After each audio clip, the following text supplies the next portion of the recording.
Birleyip kaldığınlarmı temin unutamayan tuxum katlaması tayyorlashni ep geldim do'stlar. 15 minut yetmagan vaqtda tayyor bo'ldi. Chunki chiqamaylar yaqtirib yelaydi. Qani sizlar bugun yeyinglar. Har kun mushunday o'zgacha ham qulay tamoqlarni tayyorlashni o'rgatyapman. Boshqa o'rtimchi chekimini qo'shib olishni unutmanglar.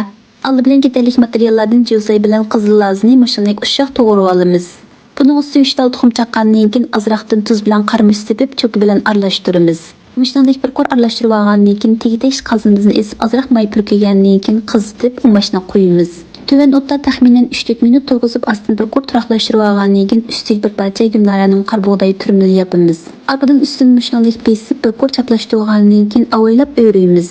Örüp bo'lgandan keyin turmalba yuzini o'xshashli 5 minut atrofida turg'izamiz. Agar men o'xshash achchiqroq yeyinglar bo'lsa, mushunday gumlaraning maysa samsaqli qizilmish qiyamdan azroq yeyib qatlasanglar bo'ldi. Tayyor bo'lgan qatlamni taxt ustiga elib, dal o'rtadan ikkiga bo'lib taqsiga olamiz. Ko'ngilinglardek tayyorlash usuli oddiy, o'zi va shiyish ochiq qatlam bo'ldi. Cho'qim bir sinab yiqinglar, faqat vaqtinglarni olmaydi.